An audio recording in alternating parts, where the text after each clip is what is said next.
All right, man, peace. You know, brothers, one of the great lines in the film Training Day is when Ethan Hawke's character states that you have to always remember to protect your smiles and your cries. Meaning what? You never allow strangers or people who are not essential to your life, and even certain people who are essential to your life, to understand what makes you tick, to learn what they can use against you to manipulate you, because many people are concerned about what makes you happy or what makes you sad so that they can use it against you. And Kyrie Irving has never been taught this lesson, unfortunately, or if he was, he has not fully ingested it because he makes himself way too transparent. Now, Charles Barkley, of course, who plays the resident humor-filled curmudgeon from NBA generations past, we knew was going to jump in and say what he said about Kyrie, that being that he thinks that he's the most miserable person that he's ever seen. But let me say this, and I'll probably be touching on this more within this video. The scriptures tell us that there's no new thing under the sun. And when we truly analyze the previous generations in the NBA, many of the prominent players, even from Charles Barkley's era and before, would complain just as much about similar things. It's just that there was nowhere near the amount of media back then that they have today. So anyway, they're going to talk about it. I'm going to chime in. Welcome into the Sports Center right now. I'm Antonietta Collins. Charles Barkley has no time for today's NBA players that complain, and he also had no time for Adam Silver's recent comments on how many current players aren't happy. Here's Barkley on Get Up Wednesday. Let me say this very quickly before Charles Barkley starts to speak, and I've mentioned this in other videos. One of the common refrains, and I find it to be a troll refrain from many of the members of the media, is that the players today are so super sensitive. Are there certain players who are very sensitive? Yes, there's no doubt about it. But number one, there were sensitive players back in Charles Barkley's era. As a matter of fact, in certain ways, he was one of them. There have been sensitive players in every era. But beyond that, I'm not quite sure that there's anyone who would have someone who does not know them make assertions about who they are as a person, their character, their personality, and would not respond back. And now what the media has done is they've set up this dynamic where they can make inflammatory statements about Kevin Durant or LeBron James or Kyrie Irving, and then have the nerve to claim that when those people respond back to them, that it's because they're sensitive. No, maybe they just disagree. They have the right to respond back. Sometimes when they respond, it is because they're sensitive. Sometimes it's because they just disagree. They have the right to disagree. I think that's probably the stupidest thing I've ever heard Adam say. And listen, he's a great guy, but that's the stupidest thing I've ever heard of any commissioner say. Really? So, of all the commissioners that you've heard speak, what Adam Silver said about so many of the young men in the NBA today being miserable or being unhappy, that was the worst thing that you've ever heard? No, sir. I think that in all reality, you didn't like that you felt that Adam Silver was being empathetic to many of these young players when it's your MO to hammer them all the time because you're envious when it comes to how much money that they've made. You're also envious that you did not take your career and optimize it by working hard every season. There are many accounts of many other great players from that era who would tell you that Charles Barkley did not work as hard as he needed to work. Listen, Greeny, these guys are making $20, $30, $40 million a year. They work 6-7 months a year. We stay at the best hotels in the world. They ain't got no problems. That's total bogus. Let me say this, because a lot of what Charles is saying I agree with. I really do. And I'm on record as saying that Kyrie has gone off the rails in certain moments throughout this season. But Charles Barkley is a player who at certain points in his career showed that he could not handle the pressure. A lot of it self-inflicted. For those of you brothers who go back far enough, you remember Charles Barkley had an incident where he spit on a little girl who was sitting on the baseline because he was trying to spit on a fan who had said something inflammatory towards him. His spittle, his saliva landed on the little girl, and it became this huge controversy. And Charles Barkley was on record as saying that at the time he was borderline suicidal. There were also other issues that he had playing in the city of Philadelphia that pretty much put him in the position where he felt compelled to try to force Philadelphia to trade him. So he's been through his share of excessive stress and emotion and lack of control, etc. We also remember when he threw the midget through the window, through the glass. LeBron James even brought that up. So Charles been through a lot of things. He can try to act like he's Iron Man and nothing makes him upset and all that other stuff. He used to go back and forth with the media all the time. So the only difference that I can see is that he's upset that Kyrie and many of these other top players are making about 10 times more money than he was making in his day. And let me tell you something else. Kyrie Irving, I don't know him that well. He seems like a good kid, but I've never seen a person so miserable to have so much success, to have the world in the palm of his hand. He's going to make $40-50 million a year for the next 10, 15 years. That's all true, Chuck, but we also have to understand that Kyrie Irving, for the most part, has never been told no for the majority of his life. He was the best basketball player in high school. That means that he got whatever he wanted in high school. He went to Duke for 1 year, where he was basically the belle of the ball for 1 year. Missed the majority of the season while he was at Duke for that 1 year, and still was the #1 overall draft pick to the NBA. So at what point in Kyrie's life has he ever been accustomed to people telling him that he wasn't good enough, that he had to go through a process and things of that nature? Never. So he's still growing, he's still maturing. And you have to understand that, because you come from a different background than Kyrie comes from. He's already won a world championship. He's in movies, but he's got to be one of the most miserable people I've ever seen. Now let's get you back to First Take. Charles Barkley with some perspective preaching there. I wouldn't quite call it perspective. I would call it an assessment, part of which I agree with. Part of it I don't quite agree with, because he's not placing it within the context of his own life. Welcome back into First Take. We're coming to you live from above the Heineken River deck here at Pier 17. So Sir Charles saying Kyrie is one of the most miserable people I've ever seen. On a happier note, Will Kane is here. Hi, Will. That's right. Happier for who? All of you. It's happier for me. For Dallas Cowboys fans, you know, I could go on.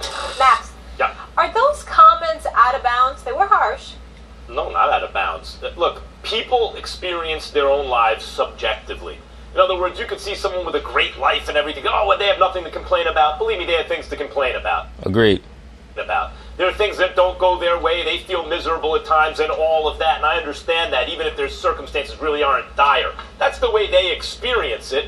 I also think that Kyrie has developed a contemptuous rapport with the media, because he believes that they're not there for the benefit of himself or his team. They're not even there for the sake of telling an objective story. What they're trying to do is see if they can elicit a response from him that they can turn into a headline, or certain words or phrase that he might utter mistakenly that they can twist inside and out and try to cause dissension or drama or some type of soap opera within their locker room. That's why Kyrie made the statement that he made a while ago about how certain teams have been destroyed by the media. So it's not just that Kyrie is miserable about his station on the Celtics. He's also upset that he feels like there are outside forces that are conspiring to make sure that his team does not reach their fullest potential. And, you know, who cares what kind of judgment others pass about that? On the other hand, it's, you know, the trick is, I'm always amazed when you see a guy go through a career who doesn't make those kind of mistakes, right? Agreed. Right? Who doesn't kind of seem spoiled to other people. Because especially NBA stars today live in a bubble since they're teenagers in many respects. Absolutely agree. Told how great they are the whole time, are kind of living a different kind of life than normal people. And eventually, by the time they've made tens of millions of dollars, hundreds of millions of dollars, and are globally famous, and in Kyrie's case, won a championship, and is the best player on a great team, and all these kind of things, to really still kind of be able to be self-aware and know how good they have it, and know how every little comment of complaint comes across to everyone else, that to me is rare. That's like, you're a 1 in a million physical talent, and you're a 1 in a million person that you can keep that all in perspective. So it's not so much that I think, Kyrie, you terrible person, but what he is not showing is the kind of self-awareness that the really special stars who are also special in that way show. I don't think Charles Barkley's comments are out of bounds. Go ahead, Will. I think Max is right. I don't think these comments are out of bounds. First of all, I think everybody's twisting Charles Barkley's words. He's not calling Kyrie a miserable person. He's diagnosing exactly what it is that Kyrie's putting out there. I mean, listen to almost every comment from. Well, that's not quite what he said. What he actually said is the opposite of what you're alleging. You said that he's not calling Kyrie a miserable person. The quote is, he's got to be one of the most miserable people I've ever seen. Now, you can infer that what he actually meant is that the energy that Kyrie's putting out is one of misery and that it's not Kyrie himself. But, I mean, a tree, if it produces poisonous fruit, it's because it's a poisonous tree. So, by extension, even by what you're claiming, we would still be forced to come to the same conclusion. At the end of the day, I just think that Charles, sometimes the reason why so many modern day players get annoyed with Charles is because they believe that Charles forgets his own past. Even during the early 90s, for cats who remember, Michael Jordan's last 2 years with the Bulls before his first retirement, he was put under the spotlight of the media in regards to his gambling issues. And there was a point in the 1993 season coming down the stretch, especially in the playoffs, where he would not interview with anybody in the media. The only person that he would speak to was Ahmad Rashad. And even when he spoke to Ahmad Rashad, he would always have shades on. A lot of brothers might remember it, some brothers might not. But even Michael Jordan started to succumb to the scrutiny and to the outside pressures from the media, who were trying to pick and prod and see what they didn't like about him as opposed to what they did like about him. From Kyrie post-game. Listen to him the other day pre-game, walking in, talking about how, I hate this, I'm not going to miss these cameras once this is all gone. He's putting out there that he's unhappy. He's putting out there negative vibes about his situation. So why is it wrong for Charles to diagnose it? Again, he's not name-calling. He's not saying, miserable is a funny word, because you say, I'm miserable or you're a miserable person. If you call somebody a miserable person, that's sort of an insult, right? That's meant to be how you are, who you are to other people. That's not what Charles said here. He's saying he looks miserable, he looks unhappy, and that's exactly what Kyrie is giving us on a night-in, night-out basis. Kyrie is telling us he is unhappy. What's wrong with Charles Barkley just calling it exactly as Kyrie is showing it? Nothing wrong with it. I just think that he should be able to provide some more scope because he's gone through the same thing in his life. Once again, many people forget that incident with Charles, especially in the latter portion of his tenure with the Philadelphia 76ers. The walls were starting to cave in and crash down on Charles to the level where in his last season, the 92 season, I don't even think they made the playoffs. They were terrible, and they had Charles on the team. Because Charles Barkley is being hypocritical. Completely agree. Hey, brothers, I did not see this segment beforehand. Okay? So it's interesting to me that that both Stephen A. Smith and Max Kellerman are making some of the same observations that I've made. That's why. And I say this with a smile on my face because that's my man, my brother, my friend. He's watching us as we speak. I can assure you. And when I say this story, I promise you, Charles Barkley's going to be someplace laughing. I forgot which year it was, but it was when he was when he was playing at the tail end of his career. And he said something and the media misconstrued what Charles Barkley was saying. He walked into a press conference filled with a whole bunch of media members and cursed folks the hell out. Absolutely. He used to do that all the time. Charles Barkley would curse out the media all the time. I mean, went off, and said, now who's got an effing question? And the whole damn room was quiet. You can ask the NBA, you can ask everybody. I mean, he shut it down. Why? Because Charles Barkley is a good man who would give his right arm for almost anybody he cared about and loves. He's a beautiful human being. He's very, very fun-loving.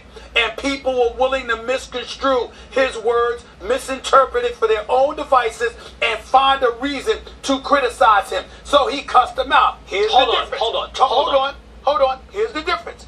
Charles Barkley could curse you out and still go and have a TV gig and all of this stuff. Kyrie Irving is in a different situation. Yeah, because Kyrie does not have the charisma, personality-wise, that Charles Barkley has. And certain people are just gifted this way. They can say the most outlandish shit and then come back and act like nothing ever happened. And everyone around them will also act like nothing ever happened. Joel Embiid has a little bit of that, but Charles Barkley had a lot of that. He's playing. He's approaching free agency. I'm not saying he doesn't say the wrong things, and I'm not saying that he doesn't come across that way, but that's his demeanor. We used to say it about Kobe, because Kobe didn't know how to have a good time. Kobe didn't hang out with the fellas. While those fellas was hanging out at clubs, Kobe was back studying film and stuff like that, and people thought that he wasn't unhappy. No, he's a bit more focused. His attention and things and what he cared about was different than other people. Kyrie Irving may not be miserable at all. He might be miserable having to talk to the media, but he might not be miserable in any other way. Well, I think that he's a bit miserable, Stephen A. I have to agree with Charles that he is miserable, or he does come off as miserable. My issue is, like you stated, it's very hypocritical for Charles Barkley to make those type of acerbic observations and not take into account when he was in the same situation 25, 30 years ago. But, all in all, I agree with what he's saying. I just think that he should provide some context. But because he doesn't and some empathy. Doesn't project in the way that we think he should, all of a sudden we want to classify him as miserable. I'm saying that's not always the case. All I want to say is this. You might be right that Charles is being hypocritical about now and the way he was in his playing days, but hypocrisy is not the worst sin. You can be... I'm not quite sure about that, because hypocrisy normally is what's used to cover up a lot of what you're doing.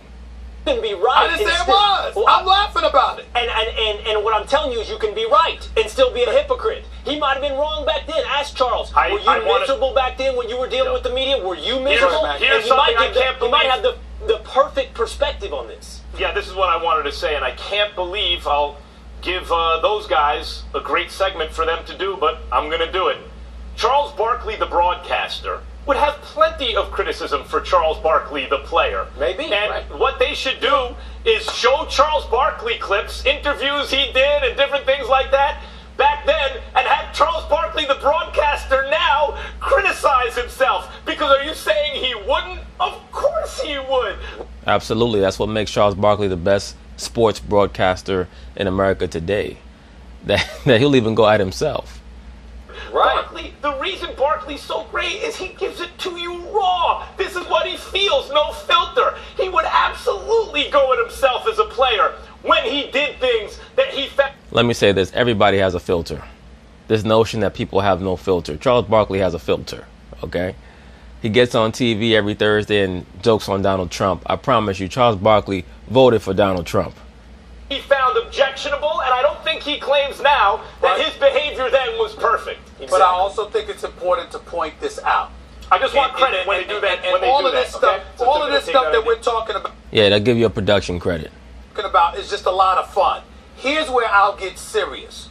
Kyrie Irving, born in Australia, raised in New Jersey. You know what? You've got a different perspective on things than somebody from Leeds, Alabama. Charles Barkley talking about from whence he came and how he has such an appreciation for life and what have you. That might be a little bit different than dudes that deal with the hustle and bustle of things in the Northeast. It might be a little bit different. All I'm saying to you is at the end of the day, we can't define what somebody is supposed to be like or what they are based on what they have. Just because you're rich and you're famous and you're an elite basketball player and you don't have to worry about paying bills, that doesn't mean that you're not a human being and you don't have a license to be unhappy sometimes in moments. I agree with that. But let me also say this. Kyrie Irving has to have the wherewithal to understand that as a leader, he has to preside over his pack. He's supposed to be the alpha male in the wolf pack, and he has to preside over his pack. When you were a child, your parents may have been going through things, but if they were a good parent, you never knew about it. You might come of age and your father or your mother might tell you, you know, son, there were moments where we thought we were going to lose the house, or we thought we were going to get kicked out of the apartment. And you never knew about it until you came of age, because that's what a great leader does. A great leader can compartmentalize and make sure that, as they say, that the people under you that you preside over, that they don't see you in those vulnerable ways, because they're going to lose respect or regard for you. That doesn't mean you're unhappy all the time, but you don't have to be the George Foreman, the perpetual smile that Max Kellerman is so familiar with. Everybody can't pull that off. And oh, by the way, George Foreman felt the need to be that way because for the first 30 years of his life, Max, you probably could count on one hand how many times he actually did smile. Well, that was definitely a part of the George Foreman personality transformation, or the cult of personality transformation. And to be honest with you, George Foreman, that's a character study. That's a personality study in and of itself. A person who was probably the most grim entity in all of sports in the early to mid 70s, who became a symbol of warm-heartedness and family atmosphere and things of that nature from the 80s all the way through the 90s up to now. You're right. You're right. By the way, I just want to say, I gave them that segment for free. Barkley now criticizing himself then. I should be credited, should say ESPN's Max Kellerman during that segment. Okay. I just want to say that now. Right. So when they do it, we get... Look at how concerned Max Kellerman is with making sure that he gets credit for that idea. That's the second time that he's made that statement. When you get Let's rich, keep you don't your have ego to in ask for check, the all right? publicity, my brother. It automatically comes. Listen, all I know is I can't get into Kyrie's head, but someone being so raw and unfiltered, as you mentioned, Max, it's so refreshing in this fake world. Well, Kane, good to have you with us. As you wear 3 layers of makeup and hair weave, right? And a push-up bra. These liberal women are so funny to me. If you want to keep it real, Molly Karam, come on TV tomorrow with no makeup on and with that hair weave out of your hair and with no push-up bra on, and then we can make our assessment of who you quote-unquote really are. But anyway, just getting back to the point, I agree with much of what Charles Barkley has to say. I just think that he would have done himself greater justice had he juxtaposed what Kyrie is saying right now or how he's feeling right now with how he himself, Charles Barkley I'm speaking about, conducted himself back in the late 80s, early 90s. So peace.